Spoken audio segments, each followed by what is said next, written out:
ಯುವಚೇತನ ಯುವ ಸಾಧಕರನ್ನು ಗುರುತಿಸಿ ಪ್ರೋತ್ಸಾಹಿಸುವುದರ ಜೊತೆಗೆ ಯುವ ಪೀಳಿಗೆಗೆ ಸ್ಫೂರ್ತಿ ತುಂಬುವ ಕಾರ್ಯಕ್ರಮ. ಎಲೆಮೆರೆ ಕಾಯಂತಿರುವ ಯುವ ಪ್ರತಿಭೆಗಳನ್ನು ಗುರುತಿಸಿ ಅವರನ್ನು ಸಮುದಾಯಕ್ಕೆ ಪರಿಚಯಿಸುವ ವಿನೂತನ ಕಾರ್ಯಕ್ರಮವೇ ಯುವಚೇತನ. ತಪ್ಪದೇ ಕೇಳಿ ಪ್ರತಿ ಬುಧವಾರ ಬೆಳಗ್ಗೆ 9:50 ಮರುಪ್ರಸಾರ ಗುರುವಾರ ಮಧ್ಯಾಹ್ನ 3:10 ನಿಮ್ಮ ನೆಚ್ಚಿನ ಜನಧ್ವನಿ 90.8 ಕಂಪನಾಂಕದಲ್ಲಿ.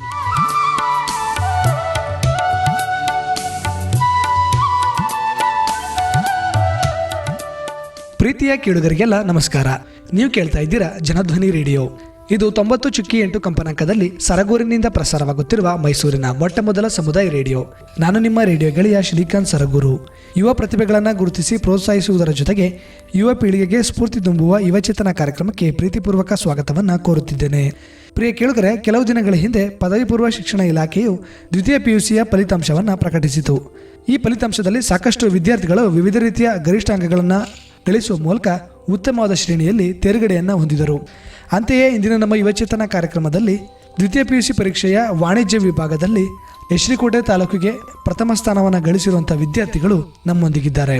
ಹೌದು, ಇತ್ತೀಚೆಗೆ ಪ್ರಕಟಗೊಂಡ ದ್ವಿತೀಯ PUC ಪರೀಕ್ಷೆಯಲ್ಲಿ ವಾಣಿಜ್ಯ ವಿಭಾಗದಲ್ಲಿ ಕ್ರಮವಾಗಿ 592 ಅಂಕಗಳನ್ನು ಪಡೆದು ಯಶ್ರಿಕೋಟೆ ತಾಲೂಕಿಗೆ ಪ್ರಥಮ ಸ್ಥಾನವನ್ನು ಗಳಿಸಿಕೊಂಡಿರುವಂಥ ಯಶ್ರಿಕೋಟೆ ಪಟ್ಟಣದ ಶ್ರೀ ಆದಿಚುಂಚನಗಿರಿ ಸ್ವತಂತ್ರ ಪದವಿ ಪೂರ್ವ ಕಾಲೇಜಿನ ವಿದ್ಯಾರ್ಥಿಗಳಾದಂತಹ ಕುಮಾರಿ ವರ್ಷಿತಾ ಹಾಗೂ ಕುಮಾರಿ ಸ್ಫೂರ್ತಿರವರು ಇಂದಿನ ನಮ್ಮ ಯುವಚೇತನ ಕಾರ್ಯಕ್ರಮದಲ್ಲಿ ನಮ್ಮ ಜೊತೆ ಇದ್ದಾರೆ. ಹಾಗಾದರೆ ಬನ್ನಿ, ಅವರನ್ನ ಕಾರ್ಯಕ್ರಮಕ್ಕೆ ಸ್ವಾಗತಿಸಿ ಅವರ ಈ ಒಂದು ದ್ವಿತೀಯ PUC ಪರೀಕ್ಷೆಯ ಉತ್ತಮ ಯಶಸ್ಸಿನ ಕುರಿತು ಹಾಗೆಯೇ ಮುಂದಿನ ಭವಿಷ್ಯದ ಗುರಿಗಳ ಕುರಿತು ಮತ್ತಷ್ಟು ಮಾಹಿತಿಯನ್ನು ತಿಳಿದು ಬರೋಣ. ವರ್ಷಿತಾ ಅವರೇ, ತಮಗೆ ಕಾರ್ಯಕ್ರಮಕ್ಕೆ ಆತ್ಮೀಯದ ಸ್ವಾಗತವನ್ನು ಕೋರ್ತಾ ಇದ್ದೀನಿ. ಧನ್ಯವಾದಗಳು ಸರ್. ಸ್ಫೂರ್ತಿ ಅವರ ತಮಗೂ ಕೂಡ ಕಾರ್ಯಕ್ರಮಕ್ಕೆ ಸ್ವಾಗತವನ್ನು ಕೋರ್ತಾ ಇದ್ದೀನಿ. ಧನ್ಯವಾದಗಳು. ಮೊದಲಿಗೆ ತಮ್ಮಿಬ್ಬರಿಗೂ ಅಭಿನಂದನೆಗಳು. ತಾವು ದ್ವಿತೀಯ PUC ಪರೀಕ್ಷೆಯಲ್ಲಿ ಅದು ವಾಣಿಜ್ಯ ವಿಭಾಗದಲ್ಲಿ 592 ಅಂಕಗಳನ್ನು ಕ್ರಮವಾಗಿ ತಗೊಂಡಿದ್ದೀರಾ. ಯಶ್ರಿಕೋಟೆ ತಾಲೂಕಿಗೆ ಪ್ರಥಮ ಸ್ಥಾನವನ್ನು ಗಳಿಸ್ಕೊಂಡಿದ್ದೀರಾ. ಇದು ತುಂಬ ಖುಷಿ ಪಡೆಯುವ ವಿಚಾರ ಅನ್ನೋದನ್ನು ಹೇಳಕ್ಕೆ ಇಷ್ಟಪಡ್ತಾ ತಮಗೆ ಅಭಿನಂದನೆಗಳನ್ನು ತಿಳಿಸೋದಕ್ಕೆ ಇಷ್ಟಪಡ್ತೀನಿ. Thank you sir. ಮೊದಲಿಗೆ ತಮ್ಗೆ ಹೇಗೆ ಅನಿಸ್ತದೆ ಈ ಒಂದು ತಾಲೂಕು ಮಟ್ಟದಲ್ಲಿ ಪ್ರಥಮ ಸ್ಥಾನವನ್ನು ಗಳಿಸ್ಕೊಂಡಿದ್ದೀರಾ, ಅದು ವಾಣಿಜ್ಯ ವಿಭಾಗದಲ್ಲಿ? ತಮ್ಮ ಒಂದು ಖುಷಿಯನ್ನು ನಮ್ಮ ಜೊತೆ ಹಂಚ್ಕೊಳ್ಳಿ. ತುಂಬ ಖುಷಿಯಾಗಿದೆ. ನಾನು ಇಷ್ಟು 90s ಮೇಲೆ ರೀಚ್ ಆಗುತ್ತೆ ಅಂತ ಅಂದ್ಕೊಂಡಿರಲಿಲ್ಲ. ಒಂದು 585 590 ಒಳಗಿರುತ್ತೆ ಅಂತ ಅಂದ್ಕೊಂಡಿದ್ದೆ. ಏನು ಎಕ್ಸ್ಪೆಕ್ಟೇಷನ್ ಮೀರಿ ಹೋಗಿದ್ದು ಇನ್ನೂ ತುಂಬ ಖುಷಿಯಾಯಿತು. ಗ್ರೀಟಿಂಗ್ಸ್ಗಳು, ವಿಶಸ್ಸು ಎಲ್ಲ ಬಂದಿದೆ. ತುಂಬ ಖುಷಿ ಆಗ್ತಿದೆ. ನನಗೂ ತುಂಬ ಖುಷಿಯಾಯಿತು. ನನ್ನ SSLCಲಿ ತುಂಬ ಮಾರ್ಕ್ಸ್ ಕಡಿಮೆ ಇತ್ತು. ಸೆಕೆಂಡ್ PUಲಿ ಜಾಸ್ತಿ ತಗೋಬೇಕು ಅಂತ ಅಂದ್ಕೊಂಡಿದ್ದಕ್ಕಿಂತ ಜಾಸ್ತಿನೇ ಬಂತು ಮಾರ್ಕ್ಸ್. ಎಕ್ಸ್ಪೆಕ್ಟ್ ಮಾಡಿರಲಿಲ್ಲ, ಬಟ್ ತುಂಬ ಖುಷಿಯಾಯಿತು. ಈಗ ತಾವು ಪ್ರಸ್ತುತ ದಿನದಲ್ಲಿ ಈ ಒಂದು ದ್ವಿತೀಯ PUC ಪರೀಕ್ಷೆಯಲ್ಲಿ ಒಂದು ಉತ್ತಮವಾದ ಅಂಕಗಳೊಂದಿಗೆ ಪ್ರಥಮ ಸ್ಥಾನವನ್ನು ಗಳಿಸ್ಕೊಂಡಿದ್ದೀರಿ ಅಂದರೆ ಅದಕ್ಕೆ ತಮ್ಮ ಓದಿನ ಆಸಕ್ತಿ ಆಗಿರ್ಬೋದು, ತಾವು ಅನುಸರಿಸಿದಂಥ ಕ್ರಮ ಆಗಿರ್ಬೋದು, ಅದು ಬಹಳ ಮುಖ್ಯ ಆಗುತ್ತೆ. ಆ ನಿಟ್ಟಿನಲ್ಲಿ ಈ ಒಂದು ಪರೀಕ್ಷೆಯ ಸಿದ್ಧತೆಯ ಹಿಂದಿನ ತಮ್ಮ ಓದಿನ ಆಸಕ್ತಿ ಆಗಿರ್ಬೋದು, ತಮ್ಮ ಪರಿಶ್ರಮ ಆಗಿರ್ಬೋದು, ಇದ್ರ ಕುರಿತು ತಮ್ಮ ಅನುಭವನ ಹಂಚ್ಕೊಳ್ಳಿ. ನಾವು ಒಂದಿನೂ ಕ್ಲಾಸಸ್ನ ಮಿಸ್ ಮಾಡಿಲ್ಲ. ಎಷ್ಟು ದಿನ ಕ್ಲಾಸಸ್ ಇತ್ತು ನಮ್ಮ ಕಾಲೇಜಲ್ಲಿ, ಎಷ್ಟು ದಿನ ಕ್ಲಾಸಸ್ ತೊಗೊಂಡಿದ್ರು, ಪ್ರತಿದಿನವೂ ಹೋಗ್ತಾಯಿದ್ದು. ಹಾಫ್ ಟೈಮ್ ಮಾಡಿದ್ರು ಹೋಗ್ತಾಯಿದ್ದು, ಫುಲ್ಲು 2 o'clockವರೆಗೆ ಹೋದ್ರು ಮಾಡ್ತಾಯಿದ್ದು. ಒಟ್ಟಿನಲ್ಲಿ ಯಾವ ದಿನವೂ ವೇಸ್ಟ್ ಮಾಡ್ತಾ ಇರಲಿಲ್ಲ. ಅವರು ಎಲ್ಲನೂ ಹೇಳ್ಕೊಡ್ತಾಯಿದ್ರು. ಎಷ್ಟು ಅವ್ರ ಕೈಲಿ ತಿಳ್ಸೋಕ್ಕಾಗುತ್ತೋ ಅಷ್ಟು ವಿದ್ಯಾರ್ಥಿಗಳಿಗೆ ಅವ್ರ ನಾಲೆಜ್ನ ಕೊಡ್ತಾಯಿದ್ರು ನಮ್ಮ ಲೆಕ್ಚರರ್ಸ್ಗಳು. ಅವ್ರಿಗೆ ಫಸ್ಟ್ ಥ್ಯಾಂಕ್ಸ್ ಹೇಳೋಕ್ಕೆ ಇಷ್ಟಪಡ್ತೀನಿ. ಮತ್ತು ಪ್ರಾಕ್ಟೀಸಿಂದನೇ ಇದೊಂದು ಬಂದಿರೋದು ಅಂತ ನಾನು ಹೇಳೋಕ್ಕೆ ಇಷ್ಟಪಡ್ತೀನಿ. ಹಾರ್ಡ್ ವರ್ಕಿಂದನೇ ಹಿಂಗಾಗಿದೆ ಅಂತ. ಯಾಕಂದರೆ ನಾವು ದಿನ ಪ್ರಾಕ್ಟೀಸ್ ಮಾಡ್ತಾಯಿದ್ದೋ. ಈಗ ಒಂದೊಂದು ಟಾಪಿಕ್ಕು ಕಂಟೆಂಟ್ ಒಂದೊಂದು ಕ್ಲಿಯರ್ ಆಯ್ತಾ ಅಲ್ಲೇ ಪ್ರಾಕ್ಟೀಸ್ ಮಾಡಿಸ್ತಾಯಿದ್ರು. ನಾವು ಮನೇಲಿ ಓದೋದಕ್ಕಿಂತ ಹೆಚ್ಚು ಕಾಲೇಜಲ್ಲೇ ಓದಿದ್ದಾಯಿತು. ಅಲ್ಲೇ ಪ್ರಾಕ್ಟೀಸ್ ಸೆಕ್ಷನ್ ಅಂತಲೇ ಒಂದು 2 ಗಂಟೆ ಟೈಮು 1 ಗಂಟೆ ಟೈಮ್ ತಗೋತಾಯಿದ್ರು. ಅಲ್ಲೇ ಎಲ್ಲ ಕಲಿತ್ಬಿಡ್ತಾಯಿದ್ದು. ಹಾಗಾದರೆ ತಾವು ತರಗತಿಯಲ್ಲಿ ಕೇಳಿದಂಥ ಪಾಠಗಳನ್ನು ಮನೆಗೆ ಬಂದು ಯಾವ ರೀತಿಯಲ್ಲಿ ಅಭ್ಯಾಸವನ್ನು ಮಾಡ್ತಾ ಇದ್ರಿ? ಅವರೇ ಜಾಸ್ತಿ ಅಲ್ಲೇ ರಿವಿಷನ್ ಮಾಡಿಸ್ತಾಯಿದ್ರು. ಕ್ಲಾಸ್ ಆದ ತಕ್ಷಣ ಒಂದು 15 ಮಿನಿಟ್ಸ್ ಅದಕ್ಕೆ ರಿವಿಷನ್ಗೆ ಇಟ್ಕೊಂಡು 40 ಮಿನಿಟ್ಸ್ ಕ್ಲಾಸ್ ಮಾಡ್ತಾ ಇದ್ರೆ 20 ಮಿನಿಟ್ಸ್ ರಿವಿಷನ್ ಟೈಮು. ಕ್ಲಾಸ್ನ ಮತ್ತೆ ರೀಕ್ಯಾಪ್ ಮಾಡೋದು, ಅಲ್ಲಿ ಇರೋ ಸ್ಟೂಡೆಂಟ್ಸ್ನ ಎಳಿಸ್ಬಿಟ್ಟು ಯಾವ ಥರ ಅರ್ಥ ಆಯಿತು, ನಿಮ್ಗೆ ಏನು ಅರ್ಥ ಆಯಿತು ನಿಮ್ಮ ಫ್ರೆಂಡ್ಸ್ ಕೇಳಿ ಮುಕ್ತವಾಗಿ ಎಲ್ಲನೂ ಕ್ಲಿಯರಾಗಿ ಮಾತಾಡಿಸ್ತಾ ಇದ್ರು. ಅದರಿಂದ ಅವ್ರ ಜೊತೆ ಎಷ್ಟು ಕೇಳಿ ತಿಳ್ಕೊಂಡಿರ್ತೀವಿ, ಫ್ರೆಂಡ್ಸ್ ಹೇಳೋದ್ರಿಂದ ಇನ್ನೂ ತಿಳ್ಕೊತಾ ಇದ್ವಿ. ಪ್ಲಸ್ ಕಂಬೈನ್ ಸ್ಟಡಿ ಮಾಡಿಸ್ತಾ ಇದ್ರು, ಗ್ರೂಪ್ ಸ್ಟಡಿ. ಏನೇ ಡೌಟ್ ಬಂದ್ರೂ ಕ್ಲಾಸಲ್ಲೇ ಕ್ಲಿಯರ್ ಮಾಡ್ಕೊಳ್ಳೋದು, ಅಥವಾ ನಿಮ್ಗೆ ಅಷ್ಟು ಪರ್ಸ್ನಲಿ ಡೌಟ್ ಬಂತು ಅಂದರೆ ಮೆಸೇಜ್ ಮಾಡೋದು, ಅಲ್ಲಿ ಕಾಂಟ್ಯಾಕ್ಟ್ ಮಾಡೋದು, ಅದೆಲ್ಲ ಇರ್ತಾಯಿತ್ತು. ಸೊ ಅದಕ್ಕೆ ಜಾಸ್ತಿ ಡೌಟ್ ಏನು ಇರ್ತಿರ್ಲಿಲ್ಲ, ಎಲ್ಲ ಅಲ್ಲಲ್ಲೇ ಕ್ಲಿಯರ್ ಆಯ್ತಾಯಿತ್ತು. ಟಾಪಿಕ್ಕು ತುಂಬ ಹೇಳ್ಕೊಂಡು ಹೋಗೋದು ಆ ಥರ ಇರಲಿಲ್ಲ. ಅವತ್ತಿನ ದಿನದ ಕಂಟೆಂಟ್ ಅವತ್ತೇ ಕ್ಲಿಯರ್ ಆಗ್ತಾಯಿತ್ತು. ಅಂದರೆ ಈ ಡಿಸೆಂಬರ್, ಜನವರಿ, ಫೆಬ್ರವರಿ ಮಂತು ತುಂಬ ಪ್ರೀಶಿಯಸ್ ಮಂತ್ ಆಯಿತು. ಅದರಲ್ಲಿ ತುಂಬ ಹಾರ್ಡ್ ವರ್ಕ್ ಮಾಡಿದ್ದೀವಿ ಎಲ್ಲರೂ. ನಮ್ಮ ಕ್ಲಾಸಲ್ಲಿ 84 ಮೆಂಬರ್ಸ್ ಇದ್ದು, ಎಲ್ಲರೂ ಹಾರ್ಡ್ ವರ್ಕ್ ಮಾಡಿದ್ದಾರೆ. ಎಲ್ಲರಿಗೂ ಕರೆಕ್ಟಾಗಿ ಏನು ಡಿಸ್ಕ್ರಿಮಿನೇಷನ್ ಇಲ್ಲ, ಏನು ರ್ಯಾಂಕರ್ಸ್ಗೊಂತಾರ, ಟಾಪರ್ಸ್ಗೋತಾರ, ಫಸ್ಟ್ ಕ್ಲಾಸ್ಗೋತಾರ ಆ ಥರ ಏನಿಲ್ಲ. ಎಲ್ಲರಿಗೂ ಯಾವ ರೀತಿ ಕೊಡಬೇಕಿತ್ತು ಆ ಥರನೇ ಮಾಡ್ತಾಯಿದ್ರು. ಕಂಟೆಂಟ್ಸ್ ಅವತ್ತು ಕ್ಲಿಯರ್ ಆಗ್ತಾಯಿತ್ತು ಡೈಲಿ. ಮತ್ತು ವರ್ಕ್ ಕೊಡ್ತಾಯಿದ್ರು, ನಾಳೆ ಏನು ಓದ್ಕೊಬರ್ಬೇಕು, ಇವತ್ತೇ ಒಂದು ಟಾಪಿಕ್ ಕ್ಲಿಯರ್ ಆಯಿತು ಅಂದರೆ ನಾಳೆ ಏನು ಓದ್ಕೊಬಂದು ಬರೀಬೇಕು ಅನ್ನೋದನ್ನ ಕೊಡ್ತಾಯಿದ್ರು. ಅಂದರೆ ಈ ಡಿಸೆಂಬರ್, ಜನವರಿ ಆ ಮಂತಲ್ಲಿ ಜಾಸ್ತಿ ಬೋರ್ಡ್ ವರ್ಕ್ ಎಲ್ಲ ಮಾಡಿಸಿದ್ರು. ಗ್ರೂಪ್ ಸ್ಟಡಿ, ಕಂಬೈನ್ ಸ್ಟಡಿಯಿಂದನೇ ಇದು ಜಾಸ್ತಿ ಆಯಿತು ಅಂತ ಅನಿಸುತ್ತೆ. ಹಾಗಿದ್ರೆ ತಾವು ಈಗ ಪ್ರಸ್ತುತ ದ್ವಿತೀಯ PUC ಒಂದು ಉತ್ತಮ ಅಂಕಗಳನ್ನು ಪಡ್ಕೊಂಡು ತಾಲೂಕಿಗೆ ಪ್ರಥಮ ಸ್ಥಾನವನ್ನು ಗಳಿಸ್ಕೊಂಡಿದ್ದೀರ ಅಂದರೆ ತಮ್ಮ ಪ್ರಾಥಮಿಕ ಶಾಲಾ ಹಂತದಲ್ಲಾಗಿರ್ಬೋದು, ಪ್ರೌಢಶಾಲಾ ಹಂತದಲ್ಲಾಗಿರ್ಬೋದು, ಪ್ರಮುಖವಾಗಿ SSLC ಹಂತದಲ್ಲಾಗಿರ್ಬೋದು, ಇದೇ ಥರದ ಒಂದು ಓದಿನ ಪರಿಯಾಗಿರ್ಬೋದು, ಓದಿನ ಕ್ರಮವನ್ನು ಅನುಸರಿಸಿದ್ರ ಆಗಿನ ತಮ್ಮ ಒಂದು ಫಲಿತಾಂಶ ಹೇಗಿತ್ತು? ನಂದು SSLCಯಲ್ಲಿ 89.76% ಬಂದಿತ್ತು. ಅಂದರೆ 561. ನನಗೆ ಅದು ಸ್ಯಾಟಿಸ್ಫ್ಯಾಕ್ಷನ್ ಆಗಿರಲಿಲ್ಲ, ನನ್ನ ಎಕ್ಸ್ಪೆಕ್ಟೇಷನಲ್ಲಿ ಅದಿರಲಿಲ್ಲ. ನಾನೊಂದು 590 ಎಕ್ಸ್ಪೆಕ್ಟೇಷನ್ ಇಟ್ಟಿದ್ದೆ. ಫುಲ್ ನಿರಾಸೆ ಆಗಿತ್ತು ನನಗೆ. ಆಗ failure is the first step of success ಅಂತ ಹೇಳ್ತಾರೆ. ಆ ಫೇಲ್ಯೂರು ನನ್ನ ಇವತ್ತು ಈ ಸಕ್ಸಸ್ಗೆ ಒಂದು ಸ್ಟೆಪ್ ಆಗಿದೆ ಅಂತ ಹೇಳ್ಬೋದು. ತುಂಬ ಬೇಜಾರಾಗಿತ್ತು. ಟೀಚರ್ಸ್ ಕೂಡ ನನ್ನ ಮೇಲೆ ತುಂಬ ಎಕ್ಸ್ಪೆಕ್ಟೇಷನ್ ಇದ್ದರು. ನನ್ನ ಹೈಸ್ಕೂಲ್ ಟೀಚರ್ಸು, ಅವರು ನನ್ನ ಲೈಫಲ್ಲಿ ತುಂಬ ಪ್ರೀಶಿಯಸ್ ಪರ್ಸನ್ಸ್ ಅಂತ ಹೇಳ್ಬೋದು. ಅವರಿಂದನೂ ತುಂಬ ಮೋಟಿವೇಟ್ ಆಗಿದ್ದೀನಿ. ತುಂಬ ಚೆನ್ನಾಗಿ ಪಾಠ ಮಾಡಿದ್ರು ಅವರು. ಏಕೋ ನಾನೇ ಅಸಡ್ಡೆ ತೋರಿಸ್ಬಿಟ್ಟೆ ಅಂತ ಅನಿಸ್ತಾ ಇದೆ ಈಗ ಸೆಕೆಂಡ್ PUCಯಲ್ಲಿ ಹಾಕಿದ ಪರಿಶ್ರಮಲ್ಲಿ ಹಾಕ್ಲಿಲ್ವೇನೋ ಅನ್ನೋ ರೀತಿಯಲ್ಲಿ ಆಯಿತು. ಒಟ್ಟಿನಲ್ಲಿ ಚೆನ್ನಾಗಿ ಮಾಡಿದ್ರು. ಅದರಲ್ಲೂ ಸ್ವಲ್ಪ ನನಗೆ ಓದೋಕ್ಕಾಗಲಿಲ್ಲ ಅನಿಸುತ್ತೆ 10th. ಒಟ್ಟಿನಲ್ಲಿ ಈಗ ಬಂದಿರೋ ರಿಸಲ್ಟ್ ಖುಷಿ ಇದೆ. SLC ಅಂದರೆ ಹೈಸ್ಕೂಲ್ ಟೀಚರ್ಸ್ಗೂ ಥ್ಯಾಂಕ್ಸ್ ಹೇಳ್ತೀನಿ. Thank you. ನಂದು 1 to 8 ಗೌರ್ಮೆಂಟ್ ಸ್ಕೂಲಲ್ಲಿ ಓದಿದ್ದು. ಅದಾದಮೇಲೆ 9th ಮತ್ತು 10th ಇಲ್ಲಿ ಸೆಂಟ್ ಥಾಮಸ್ ಕಟ್ಟೆ ಅಲ್ಲಿ ಸೇರಿಸ್ಕೊಂಡು ಅಪ್ಪ ಅಮ್ಮ ಅಜ್ಜಿ ಮನೇಲಿ ಇದ್ದಿದ್ದು. ಅಲ್ಲಿಗೂ ಕನ್ನಡ ಮೀಡಿಯಮಿಂದ ಡೈರೆಕ್ಟ್ ಇಂಗ್ಲೀಷ್ ಮೀಡಿಯಮಿಂದ ಕಂಪ್ಲೀಟ್ ಏನು ಇಂಗ್ಲೀಷ್ ಅಂದರೆ ಏನು ಅರ್ಥ ಆಗ್ತಿರ್ಲಿಲ್ಲ. 9th ಎಲ್ಲಿ ಫೇಲ್ ಆಗಿಬಿಡ್ತೀನೋ ಅನ್ನೋಷ್ಟು ಭಯ ಆಯಿತು. ಬಟ್ 10th 79.4% ಬಂತು. ಆವಾಗ ಅಷ್ಟು ಇದಂತ ಅಂದ್ಕೊಂಡಿರಲಿಲ್ಲ ಬರುತ್ತೆ ಅಂತ. ಕನ್ನಡ ಮೀಡಿಯಮಿಂದ ಬಂದು 2 ವರ್ಷಕ್ಕೆ ಇಂಗ್ಲೀಷ್ ಪಿಕಪ್ ಆಗಿ ಅದನ್ನೆಲ್ಲ ಕವರ್ ಮಾಡ್ತೀನಿ ಅಂದರೆ ಇವಾಗ ಅನಿಸುತ್ತೆ ಆ ಮಾರ್ಕ್ಸ್ ಒಂದು ಸ್ಯಾಟಿಸ್ಫೈಡ್ ಆಯಿತು. ನಾನು 10th ಏನು ತೆಗ್ದಿದ್ದೆ ಅದು ಅಲ್ಲಿಂದ ಬಂದಿಲ್ಲ ಇಷ್ಟು ತೆಗ್ದೆ ಅಂತ. ಸೆಕೆಂಡ್ PUಲಿ ಬರುತ್ತೆ ಅಂತ ಅಂದ್ಕೊಂಡಿಲ್ಲ. ಬಟ್ ಕೆಲವೊಂದು 10th ಬಂದು ಮಾರ್ಕ್ಸ್ಗೆ ಹೇಳಿದ್ದು, ರಿಲೇಷನ್ಸ್ಗಳು ಮಾತಾಡಿದ್ದು, ಅದೆಲ್ಲ ತುಂಬ ಬೇಜಾರಾಗಿತ್ತು.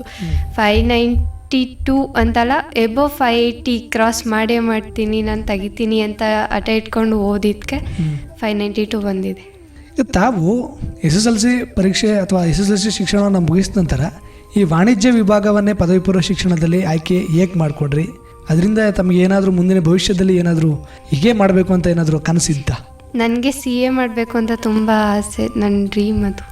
ಸೊ ಅದಕ್ಕೆ ಕಾಮರ್ಸ್ ಬ್ಯಾಕ್ಗ್ರೌಂಡ್ ಇಂಪಾರ್ಟೆಂಟ್ ಆದ್ದರಿಂದ CAಗೆ ತುಂಬ ಈಸಿ ಆಗುತ್ತೆ, ನೆಕ್ಸ್ಟ್ ಈಸಿಯ ವೇ ಅಂತ ಕಾಮರ್ಸ್ ಸೆಲೆಕ್ಟ್ ಮಾಡ್ಕೊಂಡ್ವಿ.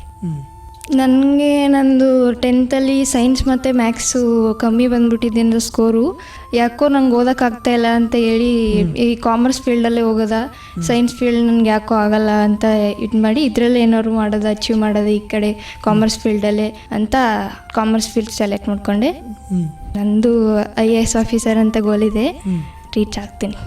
ಹಾಗಿದ್ರೆ ಪ್ರಸ್ತುತ ತಾವು ಈಗ ದ್ವಿತೀಯ PUC ಪರೀಕ್ಷೆಯ ಮುಂಚೆ ಅಂದರೆ ತರಗತಿಯಲ್ಲಾಗಿರ್ಬೋದು, ಇನ್ನಿತರ ಸಮಯದಲ್ಲಾಗಿರ್ಬೋದು, ಈ ಒಂದು ಉತ್ತಮ ಅಂಕವನ್ನು ಗಳಿಸುವ ನಿಟ್ಟಿನಲ್ಲಿ ನಿಮ್ಮ ಕಾಲೇಜು ಹಾಗೂ ಉಪನ್ಯಾಸಕರ ಸಹಕಾರ ಹೇಗೆ ಸಿಗ್ತಾ ಬರ್ತಾಯಿತ್ತು?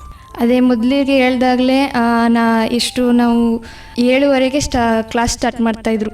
ಅವರು ಬೆಳಿಗ್ಗೆ 7:30ಗೆ ಬರ್ತಾ ಇದ್ರು, ಸಂಜೆ 4 ಗಂಟೆ 4:15ವರೆಗೂ ಕ್ಲಾಸ್ ತಗೋತಾ ಇದ್ರು. ಅವರು ತುಂಬ ಡೆಡಿಕೇಶನ್ ಹಾಕಿದ್ದಾರೆ. ಲೆಕ್ಚರ್ಸ್ ಅಂದರೆ ನಾವು ಪುಣ್ಯ ಮಾಡಿದ್ದು ಅಂತ ಲೆಕ್ಚರ್ ಸಿಕ್ಕೋಕ್ಕೆ. ಈ ಸ್ಕೂಲಲ್ಲೂ ಅಷ್ಟೇ, PUCಲೂ ಅಷ್ಟೇ ತುಂಬ ಪುಣ್ಯ ಮಾಡಿದ್ದು. ಅವರು ಎಫರ್ಟ್ಸ್ ಹಾಕಿ ಅವ್ರ ನಾಲೆಡ್ಜ್ ಏನಿದೆ, ಅವರಲ್ಲಿ ಎಷ್ಟು ನಾಲೆಡ್ಜ್ ಇತ್ತು ಅಷ್ಟನ್ನು ದಾರಿ ಎರೆದಿದ್ದಾರೆ ಮಕ್ಕಳಿಗೆ. ಅದಕ್ಕೆ ಥ್ಯಾಂಕ್ಸಲ್ಲಿ ಹೇಳೋಕ್ಕಾಗಲ್ಲ, ಋಣಿಯಾಗಿರ್ತೀನಿ ಯಾವಾಗಲೂ ನಮ್ಮ ಲೆಕ್ಚರ್ಸ್ಗೆ. ಮತ್ತು ಮೋಟಿವೇಟ್ ಕೂಡ ಮಾಡಿದ್ದಾರೆ. ಮೆಂಟಲ್ ಹೆಲ್ತ್ ಕೂಡ ಇಂಪಾರ್ಟೆಂಟ್ ಆಗುತ್ತೆ ಏನು ಕಲಿಬೇಕಾದ್ರೆ. ಮೋಟಿವೇಶನ್ ಮಾತ್ರ ತಿಂಗ್ಳಿಗೊಂದ್ಸರಿ ಮೋಟಿವೇಟ್ ಮಾಡೋರು. ಈಗ ಡೌನ್ಫಾಲ್ ಆಗ್ತಾಯಿತ್ತು, ಎಕ್ಸಾಮಲ್ಲಿ ಒಂದೇ ಫ್ಲೋಲ್ ಹೋಗ್ತಾ ಇರಲಿಲ್ಲ, ಮಾರ್ಕ್ಸ್ ಎಲ್ಲ ಹೆಚ್ಚು ಕಮ್ಮಿ ಆಗ್ತಾಯಿತ್ತು. ಈಗ C1 C2 ಮಿಡ್ ಟರ್ಮ್ ಎಕ್ಸಾಮ್ಗಳಲ್ಲೆಲ್ಲ ಪ್ರಿಪ್ರೇಟ್ರಿಲೆಲ್ಲ ಅದು ಯಾವ ಥರ ತಗೋಬೇಕು, ಅಡ್ವಾನ್ಸಾಗಿ ಯಾವ ಥರ ಇರಬೇಕು, ಸ್ಕಿಲ್ಡಾಗಿ ಯಾವ ಥರ ಬರೀಬೇಕು, ಪ್ರೆಸೆಂಟೇಷನ್ ಯಾವ ಥರ ಇರಬೇಕು ಪೇಪರಲ್ಲಿ, ಬರೀ ಗಟ್ಟೊಡೆದ್ಬಿಟ್ಟು ಬರೆಯೋದು, ಅಲ್ಲಿ ಬುಕ್ಕಲ್ಲಿರೋದನ್ನ ಅಚ್ಚಿಳಿಸೋದು ಆ ಥರ ಏನು ಹೇಳ್ತಾ ಇರಲಿಲ್ಲ. ಅಡ್ವಾನ್ಸ್ ಮತ್ತು ಸ್ಕಿಲ್ಲಾಗಿ ಯಾವ ಥರ ಬರೀಬೇಕು, ನಮ್ಮಲ್ಲಿರೋ ಸ್ಕಿಲ್ನ ಅವ್ರು ಹೊರ ತರ್ತಿದ್ರು. ತುಂಬ ಖುಷಿ ಆಯ್ತು. ನಮ್ಮ PUCಗೆ ಬಂದಮೇಲೆ ಯಾವ ಥರ ಪ್ರೆಸೆಂಟ್ ಮಾಡಬೇಕು, ಕ್ವಶನ್ ಪೇಪರ್ನ ಆನ್ಸರ್ನ ಯಾವ ಥರ ರೆಪ್ರೆಸೆಂಟ್ ಮಾಡಬೇಕು ಅನ್ನೋದೆಲ್ಲ ನನ್ನ PUCಲೇ ಗೊತ್ತಾಗಿತ್ತು. Thank you lecturers. ಹಾಗೆಯೇ ತಮ್ಮ ಒಂದು ಈ ದ್ವಿತೀಯ PUCಯ ಪರೀಕ್ಷೆಯ ಯಶಸ್ಸಿಗೆ ಕಾಲೇಜು ಹಾಗೂ ಉಪನ್ಯಾಸಕರ ಸಹಕಾರದೊಂದಿಗೆ ತಮ್ಮ ಕುಟುಂಬ ಹಾಗೂ ಮನೆಯವರ ಸಹಕಾರನೂ ಕೂಡ ಬಹಳ ಮುಖ್ಯವಾಗಿತ್ತು. ಕುಟುಂಬದವರು ಹಾಗೂ ಮನೆಯವರ ಸಹಕಾರ ಹೇಗಿತ್ತು ಈ ಯಶಸ್ಸಿನ ಹಿಂದೆ? ತುಂಬ ಹೆಲ್ಪ್ ಮಾಡಿದ್ರು. ನಮ್ಮ ಪೇರೆಂಟ್ಸ್ಗಳಾಗಿರ್ಬೋದು, ಬೆಳಿಗ್ಗೆ ಓದೋ ಟೈಮಲ್ಲಿ ನಮ್ಮ ಪಪ್ಪ 4 ಗಂಟೆಗೆಲ್ಲ ಎದ್ದಾಗ ಎದ್ದಾಳು ಅಂತ ಹೇಳ್ಸೋದಾಗಿರ್ಬೋದು. ನಮ್ಮ ಅಮ್ಮ ಬೇಸಿಕಲಿ ಅವ್ರು ಎದ್ದಾಳೋದೇ ಇಲ್ಲ ಬೆಳಿಗ್ಗೆ 7:30 8 ಗಂಟೆ ತನಕ. ಬಟ್ ನಂಗೆ ತಿಂಡಿ ಮಾಡೋಕ್ಕೋಸ್ಕರ ಬೆಳಿಗ್ಗೆ 6:30ಗೆ ಎದ್ದು, ಸ್ಪೆಷಲ್ ಕ್ಲಾಸ್ ಇದ್ದಾಗ 6:30 ಬಸ್ಸು, ನಮ್ಮ ಕಡೆ ಬಸ್ ಜಾಸ್ತಿ ಇರ್ತಿರ್ಲಿಲ್ಲ. ಅವಾಗ ಬೆಳಿಗ್ಗೆ ಎದ್ದು ತಿಂಡಿ ಮಾಡ್ಕೊಡೋದು, ಬೇರೆ ಏನು ಕೆಲಸ ಮಾಡಿಸ್ತಿರಲಿಲ್ಲ. ಓದಬೇಕು, ಓದು ಓದು ಓದು ಓದು, ನಿಂಗೆ ಹೆಂಗೆ ಅನಿಸುತ್ತೆ, ಯಾವ ಫೀಲ್ಡಲ್ಲಿ ಇಂಟ್ರೆಸ್ಟ್ ಐತೆ ಅದನ್ನು ಮಾಡು, ನಿಂಗೆ ಹೆಂಗಿದೆ ಆಗತ್ತಾರೆ ಇರು, ಏನೇ ಒಂದು ಸಪೋರ್ಟ್ ಬೇಕಾದ್ರೂ ನಾವು ಮಾಡ್ತೀವಿ, ಏನು ಇಷ್ಟ ಅದನ್ನು ಮಾಡು. ಯಾವುದಕ್ಕೂ ಪೇರೆಂಟ್ಸು ಒಂದು ಬೌಂಡ್ರಿ ಅನ್ನೋದನ್ನ ಸೆಟ್ ಮಾಡಲಿಲ್ಲ ನನಗೆ. ನಿಂಗೆ ಹೆಂಗೆ ಇಷ್ಟ, ಏನು ಇಷ್ಟ ಅದನ್ನೇ ಮಾಡು, ನಾವು ನಿನ್ಗೆ ಸಪೋರ್ಟಾಗಿರ್ತೀವಿ, ಎಲ್ಲದಕ್ಕೂ ನಮ್ಮ ಕೈ ಮೀರಿದಷ್ಟು ಸಪೋರ್ಟ್ ನಾವು ಮಾಡ್ತೀವಿ, ನಿನ್ನ ಒಂದು ಕಾಲ ಮೇಲೆ ನೀನು ನಿಲ್ಲೋ ಥರ ಆಗುವಂಥ ಧೈರ್ಯ ತುಂಬಿದ್ರು. ಪ್ರತಿಯೊಂದಕ್ಕೂ ಎಲ್ಲೇ ಒಂದು ಕಾನ್ಫಿಡೆನ್ಸ್ ಕಳ್ಕೊಂಡಾಗ್ಲೂ ನಾವಿದ್ದೀವಿ, ಯಾರೇನಂದ್ರೂ ವರಿ ಮಾಡಬೇಡ. ಹೇಳೋರು ತುಂಬ ಇರ್ತಾರೆ, ಅದು ಇದು ಕಮೆಂಟ್ ಮಾಡೋರೆಲ್ಲ ಬಂದು ನಿನ್ಗೇನು ಹೇಳೋದಿಲ್ಲ, ನಾವಿದ್ದೀವಿ ಅಂತ ತುಂಬ ಸಪೋರ್ಟಿವ್ ಮಾಡಿದ್ರು. So thanks to my parents. ನಮ್ಮ ಮನೇಲಿ ಕೂಡ ಅಷ್ಟೇ ಫುಲ್ ಸಪೋರ್ಟ್ ಮಾಡಿದ್ದಾರೆ. ಈಗ ಬೆಳಿಗ್ಗೆ 4 ಗಂಟೆ 5 ಗಂಟೆಗೆಲ್ಲ ಎದ್ದಾಗೆಲ್ಲ ಎದ್ದು ಬೇಗ ಟೀ ಮಾಡಿಕೊಡೋದು, ಬಿಸಿನೀರು ಕಾಯಿಸ್ಕೊಡೋದು ಎಲ್ಲ ಹೆಲ್ಪ್ ಮಾಡಿದ್ದಾರೆ. ನಾನು ಹೇಳ್ತೀನಿ ಅಂತ ಅವರು ಎದ್ಬಿಡ್ತಿದ್ರು. ನನಗೆ ಒಂಥರ ಬೇಜಾರಾಯ್ತಿತ್ತು, ಅವ್ರನ್ನೆಲ್ಲ ಹೇಳಿಸ್ಬೇಕಲ್ಲ ಅಂತ. ಕೇಳದೇ ಇದ್ರು, ಅದು ಎಕ್ಸ್ಪೆಷಲ್ ನಮ್ಮ ಅಜ್ಜಿ, ನಮ್ಮ ತಂದೆಯವರ ತಾಯಮ್ಮ ಅಂತ, she is my role model ಅಂತ ಹೇಳ್ಬೋದು. ನನ್ನ ಜೀವನದಲ್ಲಿ ಒಂದು ಲೈಫ್ ಸಾಧಿಸ್ಬೇಕು ಅಂದರೆ ನಮ್ಮ ಅಜ್ಜಿ ಥರ ಇರಬೇಕು ಲೈಫಲ್ಲಿ. ಅವ್ರ ಪ್ರಿನ್ಸಿಪಲ್ಸ್ ಆಗಿರ್ಬೋದು, ಅವರ ಥಾಟ್ಸ್ಗಳಾಗಿರ್ಬೋದು, ಆ ಥಾಟ್ಸ್ಗಳು ನನಗಿರಬೇಕು. ನನ್ನ ಲೈಫಲ್ಲಿ ಕಂಡಿರೋ ಒಂದು ರೋಲ್ ಮಾಡೆಲ್ ಅಂತ ಹೇಳ್ಬೋದು. ನನ್ನ ಅಜ್ಜಿಗೆ ಯಾವಾಗಲೂ ಋಣಿಯಾಗಿರ್ತೀನಿ. ಅವರು ಬೇಗ ಹೇಳ್ತಿದ್ರು. ನಮ್ಮ ತಾಯಿನೂ ಅಷ್ಟೇ ಹೆಲ್ಪ್ ಮಾಡಿದ್ದಾರೆ. ನನ್ನ ತಮ್ಮನೂ ಅಷ್ಟೇ, ಅವನು ಅಷ್ಟೇ, ಓದು, ನಾನಂತೂ ಓದಲ್ಲ, ನೀನಾದರೂ ಓದು, ಹೊರ ಪ್ರಪಂಚ ಅಂತ ತಿಳ್ಕೊ, ಫ್ರೀ ಆಗಿರು. ಯಾವುದೇ ರೀತಿ ರಿಸ್ಟ್ರಿಕ್ಷನ್ ಇರಲಿಲ್ಲ, ನನಗೆ ಫ್ರೀಡಮ್ ಕೊಟ್ಟಿದ್ರು ಮನೇಲಿ. ಈಗ ನನ್ನ ಎಲ್ಲ ಸೈನ್ಸ್ ತಗೋ ಅಂತ ಹೇಳ್ತಿದ್ರು. ನಮ್ಮ ಮನೆಯವರು ಆ ಥರ ಏನೂ ಹೇಳಿಲ್ಲ. ನಮ್ಮ ಅತ್ತೆ ಮಾವ ಎಲ್ಲರೂ ಆಗಿರ್ಬೋದು, ಕಾಮರ್ಸು ನನಗಿಷ್ಟ, ನಾನು ತಗೋತೀನಿ ಅಂತ ಹಠ ಮಾಡಿದೆ. ನಾನು ತಗೋ, ಅದರಲ್ಲೇ ಸಾಧಿಸು, ಅದರಲ್ಲೇ ಮಾಡು, ಅದರಲ್ಲೇ ನಿನ್ಗೆ ಏನಾಗುತ್ತೆ ಅದು ಮಾಡು, ಅಚೀವ್ ಮಾಡು, ಏನಾದರೂ ಒಂದು ಗುರಿ ತಲುಪು, ಅದರಲ್ಲೇ ಇರು ಅಂತ ಈಗಲೂ ಸಪೋರ್ಟ್ ಆಗಿದ್ದಾರೆ, ಮುಂದೆನೂ ಇರ್ತಾರೆ.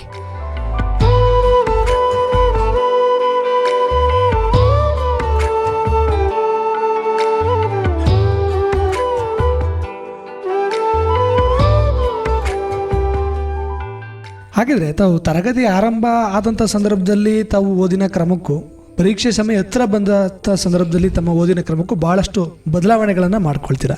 ಯಾವ ರೀತಿಯಾದಂಥ ಒಂದು ಕ್ರಮವನ್ನು ಅನುಸರಿಸ್ತೀರಾ ಪರೀಕ್ಷೆ ಸಮಯ ಹತ್ರ ಬರ್ತಿದ್ದಂಥ ಸಂದರ್ಭದಲ್ಲಿ? ಸ್ಟಾರ್ಟಿಂಗಲ್ಲಿದ್ದಾಗ ಅಲ್ಲೇನು ಕ್ಲಾಸಸ್ ನಡೀತಾ ಇತ್ತು ಬಂದು ರಿವೈಸ್ ಮಾಡ್ತಾ ಇದ್ವಿ. ಬರೀ 1 hour 2 hour ಅಷ್ಟೇ ತಗೋತಾ ಇದ್ದಿದ್ದು. ನಮ್ಗಲ್ಲಿ 4:30 3:30ಗೆಲ್ಲ ಬಿಟ್ಟರು ಅಂದರೆ ಮನೆಗೆ ಬರೋ ತನಕ 5:30 6 o'clock ಆಯ್ತಾಯಿತ್ತು. ಬಂದು ನಾವು ಫ್ರೆಶ್ ಅಪ್ ಆಗಿ ಓದೋ ಕೂರಷ್ಟರೊಳಗಡೆನೆ ಫುಲ್ಲು ಎಕ್ಸಾಸ್ಟೆಡ್ ಅನ್ನೋ ಫೀಲ್ ಕೊಟ್ಬಿಡ್ತಾಯಿತ್ತು, ಆಗ್ತಾ ಇರಲಿಲ್ಲ ಅಂತ. ಬಟ್ ಅದರಲ್ಲಿ ಇವತ್ತು ರಿವಿಷನ್ ಮಾಡಬೇಕು ಅಂದರೆ ಕಂಪ್ಲೀಟ್ ಅದು ಡೈಲಿ ರಿವಿಷನ್ ಇರ್ಬೋದು, ಆಯಿತು. ವೀಕ್ಲಿ ರಿವಿಷನ್ ಏನಿರ್ತಾ ಇತ್ತು ಓದಿರೋದು ಅದೆಲ್ಲ ಅದು ಕಂಪ್ಲೀಟ್ ಆಯಿತು. 1 hour 2 hour ಅಂದರೆ ರಿಪೀಟೆಡ್ ಟೆಸ್ಟು ಪ್ರಿಪ್ರೇಟರೀಸ್ ಎಲ್ಲ ಮಾಡಿದ್ರಿಂದ ಅಲ್ಲಲ್ಲಿ ಏನೇನು ಪೋರ್ಷನ್ ಇತ್ತು ಅಲ್ಲಲ್ಲಿ ಕಂಪ್ಲೀಟ್ ಆಗ್ತಾಯಿತ್ತು, ಯಾವುದೂ ಉಳಿಸ್ಕೊತಾ ಇರಲಿಲ್ಲ. ಇನ್ನು ಎಕ್ಸಾಮ್ ಟೈಮ್ ಅಂತ ಬಂದಾಗ 10 days ನಮಗೆ ಸ್ಟಡಿ ಹಾಲಿಡೇಸ್ ಸಿಕ್ಕಿತ್ತು. ಆವಾಗ ಸ್ಟಡಿ ಮಾಡಿದ್ದು ಜಾಸ್ತಿ ಅಂತ ಅಂದರೆ ಓದಿರೋದನ್ನೆಲ್ಲ ರಿವಿಷನ್ ಜಾಸ್ತಿ ಇತ್ತು. ಕನ್ಸಿಸ್ಟೆನ್ಸಿ ಪ್ಲಸ್ ಡಿಸಿಪ್ಲಿನ್ ಅನ್ನೋದು ಇಲ್ಲಿ ಮ್ಯಾಟರ್ ಆಯಿತು ತುಂಬ. ಹಾಗಿದ್ರೆ ಪರೀಕ್ಷೆ ಸಮಯ ಹತ್ರ ಬರುತ್ತೆ, ಪರೀಕ್ಷೆಯ ದಿನಾಂಕ ಕೂಡ ನಿಗದಿ ಆಗುತ್ತೆ. ಆ ಸಂದರ್ಭದಲ್ಲಿ ತಾವು ಪರೀಕ್ಷೆ ಕೇಂದ್ರಕ್ಕೆ ಹೊರಡಂಥ ಸಂದರ್ಭ ಆಗಿರ್ಬೋದು, ಪರೀಕ್ಷೆ ಕೇಂದ್ರದಲ್ಲಿ ತಾವು ಕೂತು ಪರೀಕ್ಷೆನ ಬರೆಯೋದಾಗಿರ್ಬೋದು, ಆ ಸಮಯದಲ್ಲಿ ತಮ್ಮ ಮಾನಸಿಕ ಸ್ಥಿತಿ ಆಗಿರ್ಬೋದು, ಮಾನಸಿಕ ಆರೋಗ್ಯವನ್ನು ಕಾಪಾಡ್ಕೊಳ್ಳೋದಾಗಿರ್ಬೋದು, ಇದನ್ನೆಲ್ಲ ಯಾವ ರೀತಿ ನಿರ್ವಹಣೆ ಮಾಡ್ತಾಯಿದ್ರಿ? ಪರೀಕ್ಷೆ ಹತ್ತಿರ ಬಂದವಾಗ ನೀವು ಹೇಳ್ದಾಗೆ ಆರೋಗ್ಯದಲ್ಲಿ ಏರುಪೇರು ಆಗ್ತಾಯಿತ್ತು. ಕೆಮ್ಮು, ನೆಗಡಿ, ಜ್ವರ ಆ ಥರ ಹೆಚ್ಚು ಕಮ್ಮಿ ಆಗ್ತಾಯಿತ್ತು. ಬೇಗ ಹೇಳ್ತಿದ್ವಲ್ಲ 4 ಗಂಟೆ 3 ಗಂಟೆ ಅಂತ. ಆದರೆ ನಾವು ಆಸ್ಪತ್ರೆ ತೋರಿಸ್ಕೊಂಡು ಎಲ್ಲ ಮ್ಯಾನೇಜ್ ಮಾಡ್ಕೊಂಡು ಓದ್ತಾ ಇದ್ವಿ. ಏನು ಯಾರಿಗಾದರೂ ಎಕ್ಸಾಮ್ ಅಂದರೆ ಒಂದು ಭಯ ಇರುತ್ತೆ, ಎಷ್ಟೇ ಓದಿರೋರ್ಗಾದ್ರೂ ಭಯ ಇರುತ್ತೆ. ಫಸ್ಟ್ ಟೈಮ್ ಆಗಿರುತ್ತಲ್ಲ, ಈಗ SLC ಫೇಸ್ ಮಾಡಿದ್ದೀವಿ. SLC is different from PUC. ಏನು ಗೊತ್ತಾಗಲ್ಲ ನಮಗೆ. ಫಸ್ಟ್ ಎಕ್ಸಾಮ್ ಕನ್ನಡದಲ್ಲಿ ತುಂಬ ಭಯ ಇತ್ತು ಫಸ್ಟ್ ಅಟೆಂಡ್ ಆದಾಗ. ಆದ್ರೂ ಯಾಕೆ ಭಯ ಪಡಬೇಕು, ಕಲ್ತ ಮೇಲೆ ಕಲ್ತಿರೋದು ಬರೆಯೋದು ಅನ್ನೋ ಇನ್ನೊಂದು ಕಡೆ ಒಂದು ಫೀಲಿಂಗ್ ಇತ್ತು. ಆ ಥರ ಚೆನ್ನಾಗಿ ಫೇಸ್ ಮಾಡ್ದು. ಅಲ್ಲೋಗಿ ಏನು ಓದೋದಂತ ಏನು ಓದಲಿಲ್ಲ. ಅಲ್ಲಿ ಫ್ರೀಯಾಗಿ ನಾರ್ಮಲಾಗಿ ಮಾತಾಡೋದು, ಮೇಯ್ನ್ ಕಂಟೆಂಟ್ಸ್ಗಳು ಒಂದೊಂದು ಪಾಯಿಂಟ್ಸ್ ಏನೇನಿರುತ್ತೆ ಅದು ನೋಡ್ಕೋತಿದ್ದು ಅಷ್ಟೇ. ಅಲ್ಲೋಗಿ ಎಕ್ಸಾಮಲ್ಲಿ ಹೋಗಿ ಏನೂ ಅಷ್ಟು ಓದಲಿಲ್ಲ. ಮಾಮೂಲಿ ಮನೇಲಿ ಇರೋದು ಅದೇ ಎಲ್ಲ ಪ್ರಿಪೇರ್ ಆಗಿದ್ದಕ್ಕೆ ಏನೋ ಅಷ್ಟು ಎಕ್ಸಾಮಲ್ಲಿ ಹೋಗಿ ಓದಷ್ಟು ಒತ್ತಡ ಇರಲಿಲ್ಲ. ಓದೋದಕ್ಕಿಂತ ಜಸ್ಟ್ ಒಂದೊಂದು ಮಾರ್ಕ್ಸ್ ಯಾವ್ದು ಇಂಪಾರ್ಟೆಂಟ್ ಇರುತ್ತೆ ಅದನ್ನು ಮಾತ್ರ, ಲೇಟೆಸ್ಟಾಗಿ ಯಾವ್ದು ಬಿಟ್ಟಿರ್ತಾರೆ, PU ಡಿಪಾರ್ಟ್ಮೆಂಟಿಂದ ಹೊಸ ಸಿಲೆಬಸ್ ಆ್ಯಡ್ ಆಯ್ತಾ ಇತ್ತು ನಮ್ಮದಕ್ಕೆ, ಅದ್ರದ್ದೇನಿದೆ ಅದು ಮಾತ್ರ ಡಿಸ್ಕಸ್ ಮಾಡ್ತಾ ಇದ್ವಿ. ಇಯರ್ಸ್ಗಳಾಗಿರ್ಬೋದು, ಆ್ಯಕ್ಟ್ಗಳಾಗಿರ್ಬೋದು, ಅದು ಬಿಟ್ಟರೆ ಎಕ್ಸಾಮಲ್ಲಿ ಹೋಗ್ಬೇಕು ಅನ್ನೋ ಒಂದು ಇದಕ್ಕೆ ಜಾಸ್ತಿ ಪ್ರೆಷರ್ ಆಗ್ತಾ ಇರಲಿಲ್ಲ. ಕಾಮಿಡಿ ಮಾಡ್ಕೊಂಡು ಹೋಗ್ತಾ ಇದ್ವಿ. ಫುಲ್ ಫನ್ ಮಾಡೋದು, ಜೋಕ್ಸ್ ಹೇಳೋದು, ಇಲ್ಲಾಂದ್ರೆ ಒಂದು 15 minutes ಕಂಟಿನ್ಯೂಸ್ ಆಗಿ ನಗಾಡ್ತಾ ಇದ್ವಿ. ಜಸ್ಟ್ ಎಕ್ಸಾಮಲ್ಲಿ ಹೋದಾಗ ಫುಲ್ ಫ್ರೀ ಮೈಂಡೆಡ್ ಆಗಿ ಹೋಗ್ಬೇಕು ಅನ್ನೋದು ಅಲ್ಲೇ ಗೊತ್ತಾಗಿದ್ದು. 6 ಎಕ್ಸಾಮ್ಗೂ ಅಷ್ಟೇ ನಗಾಡ್ಕೊಂಡೇ ಹೋಗಿದ್ದೀವಿ, ಫುಲ್ ಎಂಜಾಯ್ ಮಾಡ್ಕೊಂಡೇ ಹೋಗಿದ್ದೀವಿ. ಅಂದರೆ ಓದಿನ ಕ್ರಮದ ಜೊತೆಗೆ ಮನಸ್ಸನ್ನು ಸ್ವಲ್ಪ ಫ್ರೀಯಾಗಿ ಇಟ್ಕೊಂಡು ಎಕ್ಸಾಮ್ ಹಾಲಲ್ಲಿ ಕೂತಂಥ ಸಂದರ್ಭದಲ್ಲಿ ಮೆಂಟಲ್ ಹೆಲ್ತ್ ಕೂಡ ಸ್ಟೇಬಲ್ ಆಗಲಿ ಅಂತ ತುಂಬ ಮುಕ್ತವಾಗಿ ತಾವು ಪ್ರಶ್ನೆಗಳಿಗೆ ಉತ್ತರಿಸಲಿಕ್ಕೆ ಬಹಳಷ್ಟು ಸಾಧ್ಯ ಆಯಿತು ಅಂತ ಹೇಳ್ತಾ ಇದ್ದೀರಾ. ತುಂಬ ಪೀಸ್ ಆಗಿರಬೇಕು ಮೈಂಡ್, ಕಾಮ್ ಆಗಿ. ಹಾಗೆಯೇ ಈಗ ತಾವು ಎಲ್ಲ ಪರೀಕ್ಷೆಗಳನ್ನು ಮುಗಿಸಿದಂಥ ನಂತರ ಸಂದರ್ಭದಲ್ಲಿ ಪರೀಕ್ಷೆ ಫಲಿತಾಂಶ ಪ್ರಕಟ ಆಗೋಂಥ ಸಂದರ್ಭದಲ್ಲಿ ಎಷ್ಟು ಅಂಕಗಳು ಬರುವಂಥ ನಿರೀಕ್ಷೆಯಲ್ಲಿತ್ತು? ಆ ಅಂಕಗಳು ಬಂದಂಥ ಸಂದರ್ಭದಲ್ಲಿ ತಮಗೆಲ್ಲ ಎಷ್ಟು ಖುಷಿ ಆಯಿತು? ಎಕ್ಸಾಮ್ ಆದ ತಕ್ಷಣ ಆಂಟಿ ಮನೇಲಿ ಹಬ್ಬ ಆಯಿತು, ಹೆರಳಿಲಿ ಹಬ್ಬಕ್ಕೆ ಹೋದೆ. ಅದು ಮುಗಿಸ್ಕೊಂಡು ಮನೆಗೆ ಬಂದೆ. ಏನು ಬುಕ್ಸ್ ಇತ್ತು, ಕ್ವಶನ್ ಪೇಪರ್ ಇತ್ತು, ಫಸ್ಟ್ ಎಲ್ಲನೂ ಪ್ಯಾಕ್ ಮಾಡಿಟ್ಟೆ. ನಾನು ಅಲ್ಲಿಂದ ಬಂದು ಎಕ್ಸಾಮ್ ಮುಗಿಸ್ಕೊಬಂದು ನಾನು ವರ್ಷಿತ ಅವರಾಗಲಿ ಇಬ್ರು 1 ಮಾರ್ಕ್ಸ್ಗೂ ಕೂಡ ಡಿಸ್ಕಸ್ ಮಾಡಿದ್ದಿಲ್ಲ. ಇದು ಬರುತ್ತಾ ಅದು ಬರುತ್ತಾ, ಬೇರೆಯವರೆಲ್ಲ ಬಂದು ಕೇಳಿದಾಗ ಆನ್ಸರ್ ಹೇಳ್ತಿದ್ವಿ ಹೊರತು ಟೀಚರ್ಸ್ ಲೆಕ್ಚರ್ಸ್ಗಳು ಬಂದು ಕೇಳಿದಾಗ ನಾವಿಬ್ರು ಯಾವ 1 ಮಾರ್ಕ್ಸ್ ಕೂಡ ಡಿಸ್ಕಸ್ ಮಾಡಿದ್ದಿಲ್ಲ ಯಾವಾಗ್ಲೂ ಅಷ್ಟೇ. ಯಾವ ಎಕ್ಸಾಮಲ್ಲೂ ಎಲ್ಲನೂ ಬಂದು ಪ್ಯಾಕ್ ಮಾಡಿಟ್ಟು ನಾನು ಅದ್ರ ಮಾರನೆಗೇನೆ ನನ್ನ ಜೂನಿಯರ್ ಬಂದ್ರೆ ಅವ್ರು ಕೊಟ್ಟು ಕಳಿಸ್ಬಿಟ್ಟೆ. ಇಷ್ಟು ಮಾರ್ಕ್ಸ್ ಬರುತ್ತೆ ಅಂತ ಕೌಂಟು ಮಾಡಿರಲಿಲ್ಲ. ಎಕ್ಸ್ಪೆಕ್ಟೇಷನ್ ಅಂತೂ 580 ಅಂತ ಇತ್ತು ಅಷ್ಟೇ. 590 ಹೋಗುತ್ತೆ ಅಂತ ಅನ್ಕೊಂಡಿರ್ಲಿಲ್ಲ. ನಂದು ಅಷ್ಟೇ ಎಕ್ಸ್ಪೆಕ್ಟೇಷನ್ 585 to 590 ಇತ್ತು. 2 ಮಾರ್ಕ್ಸ್ ಹೈಯೆಸ್ಟ್ ಬಂದಿದೆ. ತುಂಬ ಖುಷಿ ಇದೆ. ಏನು ಎಕ್ಸ್ಪೆಕ್ಟೇಷನ್ ಅಂದರೆ ರಿಸಲ್ಟ್ ಬರ್ತಾ ಇದೆ ಅನ್ನೋ ಒಂದು ಪ್ರೆಷರ್ ಏನು ಇರಲಿಲ್ಲ. ಬರ್ದಿದ್ದೀವಲ್ಲ ಯಾಕೆ ಭಯ ಅನ್ನೋ ಒಂದು ಮೆಂಟಾಲಿಟಿ ಇತ್ತು. ಇಷ್ಟೇ ಬರಬೇಕು ಅಷ್ಟೇ ಬರಬೇಕು ಅಂತಿತ್ತಿಲ್ಲ. ಏನು ಬಂದಿದ್ರು ಎಕ್ಸೆಪ್ಟ್ ಮಾಡ್ತಾ ಇದ್ದೆ. ಒಳ್ಳೆ ರಿಸಲ್ಟೇ ಬಂದಿದೆ. ತುಂಬ ಲೆಂತಿ ಆದ ಕಾರಣ ಜಾಸ್ತಿ ಅದ್ರ ಬಗ್ಗೆ ಯೋಚನೆ ಮಾಡಲಿಲ್ಲ. ನಮ್ಮ ರಜಾನೇ ಹೇಗೆ ಕಳಿಯೋದು, ನೆಕ್ಸ್ಟ್ ಏನು ಮಾಡಬೇಕು ಅನ್ನೋ ಪ್ಲ್ಯಾನಲ್ಲೇ ಇರ್ತಿತ್ತು. SLCಲಿ ಭಯ ಆಗ್ತಿತ್ತು ರಿಸಲ್ಟ್ ಬರುವಾಗ. ಈ ಸರಿ ಏನು ಅಷ್ಟೇನು ಭಯ ಏನು ಅನಿಸ್ಲಿಲ್ಲ. ಅಂದರೆ ತಾವು ತಮ್ಮ ಒಂದು ಶ್ರದ್ಧೆ ಮತ್ತು ಆಸಕ್ತಿಯನ್ನು ಕೊಟ್ಟು ಒಂದು ಉತ್ತಮವಾದ ಅಧ್ಯಯನವನ್ನು ನಡೆಸಿದ್ರಿ. ಅದೇ ರೀತಿ ತಕ್ಕಂತೆ ಪರೀಕ್ಷೆಯ ಪ್ರಶ್ನೆಗಳಿಗೆ ಉತ್ತರವನ್ನು ಬರೆದಿದ್ದರಿಂದ ತಮ್ಮ ಮೇಲೆ ತಮಗೆ ಒಂದು ನಂಬಿಕೆ ಇತ್ತು. ಒಂದು ಉತ್ತಮವಾದ ಅಂಕಗಳಲ್ಲಿ ನಾನು ತೇರ್ಗಡೆ ಬರ್ತೀನಿ ಅನ್ನೋ ಒಂದು ನಂಬಿಕೆಯಲ್ಲೇ ತಾವು ಫಲಿತಾಂಶಕ್ಕಾಗಿ ಕಾಯ್ತಾ ಇದ್ರಿ. ಈಗ ಫಲಿತಾಂಶ ಪ್ರಕಟ ಆದ ನಂತರ ತಮ್ಮ ಅಂಕಗಳನ್ನು ತಾವು ನೋಡ್ತೀರಾ, ಎಷ್ಟು ಅಂಕಗಳಲ್ಲಿ ತಾವು ತೇರ್ಗಡೆ ಹೊಂದಿದ್ದೀರಾ ಅಂತ. ತದನಂತರ ತಾವು ತಾಲೂಕಿಗೆ ವಾಣಿಜ್ಯ ವಿಭಾಗದಲ್ಲಿ ತಾವಿಬ್ಬರು ಕ್ರಮವಾಗಿ ಮೊದಲನೇ ಸ್ಥಾನವನ್ನು ಪಡ್ಕೊಂಡಿದ್ದೀರಂತ ತಮಗೆ ಯಾರು ತಿಳಿಸಿದ್ರು? ತಾಲೂಕಿಗೆ ಪ್ರಥಮ ಸ್ಥಾನವನ್ನು ತಂದಿದ್ದೀರಂತ ತಿಳಿಸಿದ ನಂತರ ತಮಗೆ ಎಷ್ಟು ಖುಷಿ ಆಯಿತು? ತಮ್ಮ ಕುಟುಂಬದವ್ರಿಗೆಲ್ಲ ಎಷ್ಟು ಖುಷಿ ಆಯಿತು? ನನ್ನ ಮಾರ್ಕ್ಸ್ ನಾನು ಇನ್ನೂ ನೋಡೇ ಇರಲಿಲ್ಲ. ಆಲ್ರೆಡಿ ಅವಳು ನೋಡಿ ನನ್ನ ತಮ್ಮ ಬಂದು ಹೇಳ್ದ, ನಿಂದು ಮತ್ತು ವರ್ಷಿತಾ ಇದು ಇಬ್ರದ್ದು ಸೇಮ್ ಮಾರ್ಕ್ಸ್ ಬಂದಿದೆ ಅಂತ. ನಾನು ನೋಡಿದ ತಕ್ಷಣ ಫುಲ್ಲು ಒಂಥರ ಆಗೋಯ್ತು, ಇಷ್ಟು ಮಾರ್ಕ್ಸು ನಂಬಕ್ಕೆ ಆಗ್ತಾ ಇಲ್ಲ ಅಂತ. ಅವ್ರು ಹೇಳಾದ್ಮೇಲೆ ನಾನು ಚೆಕ್ ಮಾಡಿದೆ ಮಾರ್ಕ್ಸ್ ಇಷ್ಟು ಬಂದಿದೆ ಅಂತ. ಅವಳದು ಅಂತ ಹೇಳಿದಾಗ ನಾನು ನಂಬಲಿಲ್ಲ, ಇಬ್ರದ್ದು ಸೇಮ್ ಮಾರ್ಕ್ಸ್ ಅಂತ ಹೇಳಿದಾಗ ಸುಮ್ಮನೆ ಏನೋ ತಮಾಷೆ ಮಾಡ್ತಾರೆ ಅಂತ. ಆಮೇಲೆ ಗೊತ್ತಾಯಿತು. ಫ್ರೆಂಡ್ಸ್ ಪ್ರತಿಕ್ರಿಯೆ ಅಂತ ಬಂದಾಗ ನನಗೆ ಜಾಸ್ತಿ ಫ್ರೆಂಡ್ ಗ್ರೂಪ್ ಅಂತ ಇಲ್ಲ, ಕ್ವಾಂಟಿಟಿಗಿಂತ ಕ್ವಾಲಿಟಿ ಬಿಲೀವ್ ಮಾಡ್ತೀನಿ. ಇಬ್ಬರೇ ನನ್ನ ಜೊತೆ ಫುಲ್ ಕ್ಲೋಸು, ಒಂದು ವರ್ಷಿತ, ಇನ್ನೊಬ್ರು ಫ್ರೆಂಡು. ಏನೇ ಶೇರ್ ಮಾಡೋದಿರ್ಬೋದು, ಒಂದು ಗೈಡ್ಲೈನು, ಒಂದು ಫಿಸಿಕಲಿ ಅಂತ ಬಂದಾಗ್ಲೂ ಈ ಥರ ತಿನ್ನು, ಈ ಥರ ಇರೋ ಎಕ್ಸಾಮ್ ಟೈಮ್ ಬಂದಾಗ ಓದೋದ್ರಲ್ಲಿ ಗೈಡ್ ಮಾಡೋದಿರ್ಬೋದು. ಈ ಟಾಪಿಕ್ ಇಂಪಾರ್ಟೆಂಟ್, ಇದಕ್ಕೆ ಜಾಸ್ತಿ ಓದ್ಕೋ, ಇದು 1 ಮಾರ್ಕ್ಸಿಗೆ ಬರುತ್ತೆ, ಇದು ಜಾಸ್ತಿ ಮಾರ್ಕ್ಸ್ ಇದೆ, ವೆಯ್ಟೇಜ್ ಇದೆ, ಅದಕ್ಕೆ ಓದ್ಕೊಳೋದಾಗಿರ್ಬೋದು. ಮೆಂಟಲಿ ತುಂಬ ಅಂದರೆ ಎಷ್ಟು ಅಂದರೆ ಪ್ರತಿಯೊಂದಕ್ಕೂ ಸೆನ್ಸಿಟಿವ್ ನಾನು. ಎಲ್ಲದರಲ್ಲೂ ಆಗೋದೇ ಇಲ್ಲ ಅಂತ ನನ್ನ ಮೈಂಡು ಎಲ್ಲದರಲ್ಲೂ ನೆಗೆಟಿವ್ನೇ ಸ್ಪಾಟ್ ಮಾಡುತ್ತೆ. ಆಗಲ್ಲ, ಇದಾಗೋದೇ ಇಲ್ಲ ಅನ್ನೋದನ್ನ ಪ್ರತಿಯೊಂದರಲ್ಲೂ.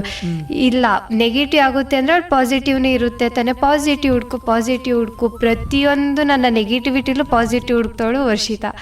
ಎಲ್ಲ ಪಾಸಿಟಿವ್ನು ಹುಡುಕಿ ನನ್ನನ್ನು ಒಂದು ಅಷ್ಟು 494 SSLC ಅಂತ ಅಂದರೆ ಇವಾಗ 592 ಅಂದರೆ ಅದರಲ್ಲಿ ಅವಳ ಒಂದು ಹಾರ್ಡ್ ವರ್ಕೂ ಇದೆ. ನನ್ನ ಮೆಂಟಲಿ ಅಷ್ಟು ಸ್ಟ್ರಾಂಗ್ ಮಾಡಿದ್ಲು. ಇವಾಗ ಕಂಪೇರ್ ಮಾಡಿದ್ರೆ ನಾನು 10th ಇದ್ದಾಗ ಯಾರು ಏನಾರು ಅಂದ್ರೂ ಫುಲ್ ಅಳುವೆ ಆಗ. ಬಟ್ ಅಳೋದೇ ಒಂದೇ ಸೊಲ್ಯೂಷನ್ ಅಲ್ಲ, ಎಲ್ಲದಕ್ಕೂ ಯೋಚನೆ ಮಾಡು. ಸಡನ್ನಾಗಿ ಆನ್ಸರ್ ಮಾಡೋದಾಗಿರ್ಬೋದು, ಏನೇ ಮಾತಾಡಿದ್ರು ರ್ಯಾಪಿಡಾಗಿ ಮಾತಾಡ್ತಿದ್ದೆ, ಅದು ಬೇಡ, ಕಾಮಾಗಿರು. ಅವಳು ಅಷ್ಟು ಕಾಮಾಗಿರ್ತಾಳೆ. ಪೇರೆಂಟ್ಸ್ಗಳು ನನಗೆ ಎಷ್ಟು ಸಪೋರ್ಟ್ ಮಾಡಿದ್ರು ಅಂದರೆ, ಆ ಒಂದು ಫ್ರೆಂಡ್ ಕೂಡ ನನಗೆ ತುಂಬ ಅಂದರೆ ತುಂಬ ಸಪೋರ್ಟಿವ್ ಆಗಿದ್ದರು. ಸೊ ಅವ್ರಿಗೆ ತುಂಬ ಥ್ಯಾಂಕ್ಸ್. ಆ್ಯಂಡ್ ವರ್ಷಿತಾಗೆ ಥ್ಯಾಂಕ್ಸ್ ಹೇಳಿದ್ರೆ ತುಂಬ ಕಡಿಮೆ.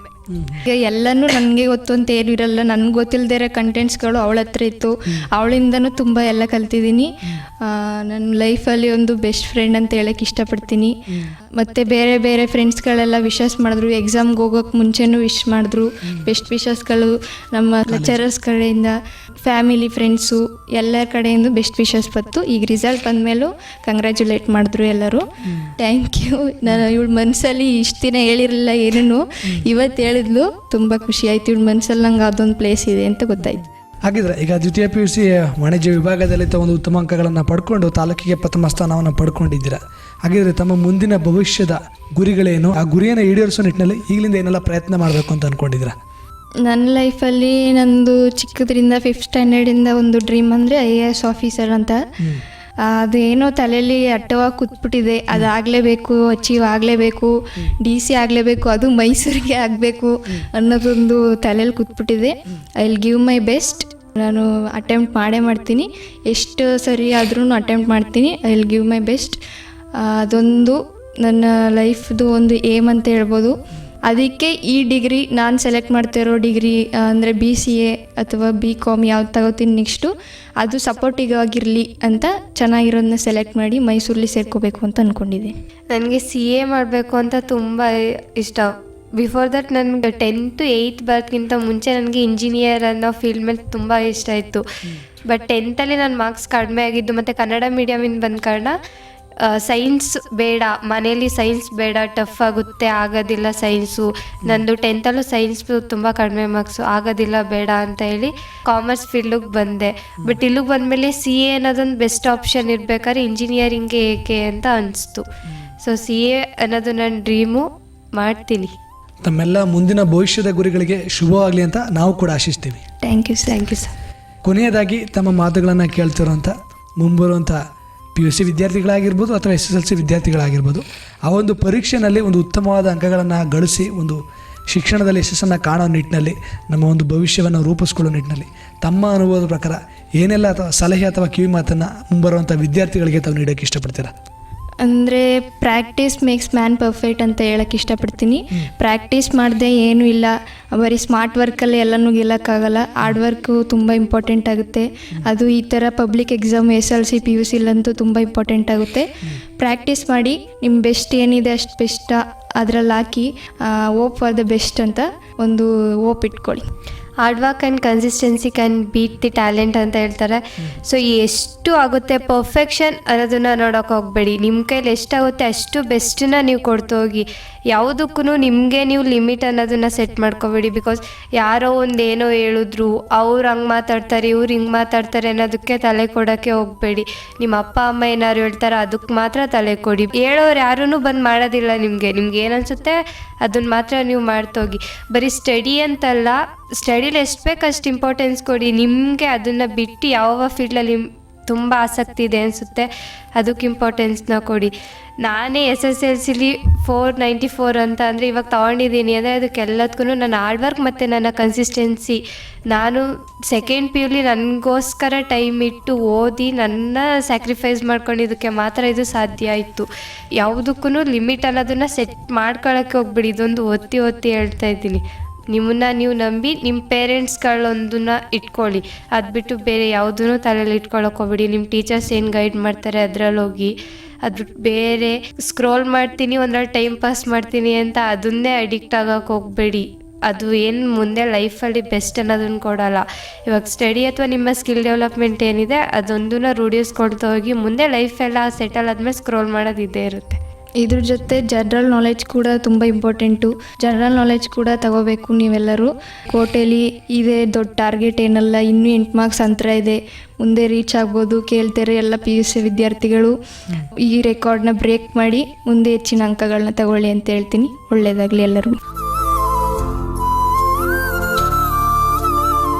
ಭಾಳ ಸಂತೋಷ. ತಾವಿಬ್ಬರು ಇವತ್ತಿನ ನಮ್ಮ ಯುವಚೇತನ ಕಾರ್ಯಕ್ರಮದಲ್ಲಿ ಭಾಗವಹಿಸಿ ತಾವೇನು ಪದವಿ ಪೂರ್ವ ಶಿಕ್ಷಣ ಇಲಾಖೆಯ ದ್ವಿತೀಯ PUC ಪರೀಕ್ಷೆಯಲ್ಲಿ ವಾಣಿಜ್ಯ ವಿಭಾಗದಲ್ಲಿ 592 ಅಂಕಗಳನ್ನು ಕ್ರಮವಾಗಿ ಇಬ್ಬರು ತಗೊಂಡು ತಾಲೂಕಿಗೆ ಪ್ರಥಮ ಸ್ಥಾನವನ್ನು ಗಳಿಸ್ಕೊಂಡ್ರು. ಖುಷಿಯ ಕುರಿತು ಇದರ ಹಿಂದಿನ ತಮ್ಮ ಓದಿನ ಆಸಕ್ತಿ ಮತ್ತು ಅದರ ಓದಿನ ಕ್ರಮ ಆಗಿರ್ಬೋದು, ಪರೀಕ್ಷೆ ಸಮಯದಲ್ಲಿ ತಮ್ಮ ಅಭ್ಯಾಸ, ಹಾಗೆಯೇ ಮುಂದಿನ ತಮ್ಮ ಭವಿಷ್ಯದ ಗುರಿಗಳಾಗಿರ್ಬೋದು, ಮತ್ತು ಮುಂಬರುವಂಥ ವಿದ್ಯಾರ್ಥಿಗಳು ಯಾವ ರೀತಿಯಾದಂಥ ಕ್ರಮಗಳನ್ನು ಅನುಸರಿಸಿದರೆ ಯಾವುದೇ ಒಂದು ಪರೀಕ್ಷೆಯನ್ನು ಉತ್ತಮ ರೀತಿಯಲ್ಲಿ ಎದುರಿಸಿ ಒಂದು ಉನ್ನತ ಅಂಕಗಳೊಂದಿಗೆ ಯಶಸ್ಸನ್ನು ಕಾಣ್ಬೋದು ಅನ್ನೋದನ್ನು ಕುರಿತು ಇಂದಿನ ಕಾರ್ಯಕ್ರಮದಲ್ಲಿ ಭಾಗವಹಿಸಿ ತಮ್ಮ ಅನುಭವದೊಂದಿಗೆ ಒಂದಷ್ಟು ಮಾಹಿತಿಯನ್ನು ಹಾಗೂ ವಿಚಾರಗಳನ್ನು ಹಂಚಿಕೊಂಡಿದ್ದಕ್ಕೆ ತಮ್ಮಿಬ್ಬರಿಗೂ ತುಂಬ ಹೃದಯದ ಧನ್ಯವಾದಗಳನ್ನ ತಿಳಿಸೋದಕ್ಕೆ ಇಷ್ಟಪಡ್ತೀನಿ. Thank you sir.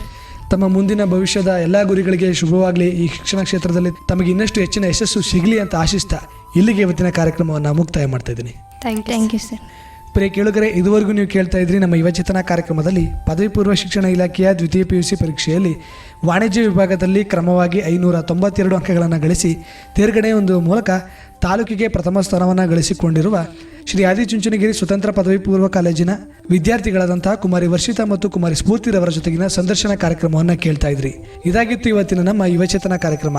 ಮತ್ತೆ ಮತ್ತೊಂದು ಯುವಚೇತನ ಕಾರ್ಯಕ್ರಮದಲ್ಲಿ ತಮ್ಮನ್ನ ಮತ್ತೆ ಭೇಟಿಯಾಗ್ತೀನಿ. ಅಲ್ಲಿವರೆಗೂ ಕೇಳ್ತಾ ಇರಿ ಜನಧ್ವನಿ. ಇದು ನಿಮ್ಮ ಧ್ವನಿ, ನಿಮ್ಮೂರ ಧ್ವನಿ, ಜನರ ಧ್ವನಿಯಾದ ಜನಧ್ವನಿ. ನಮಸ್ಕಾರ.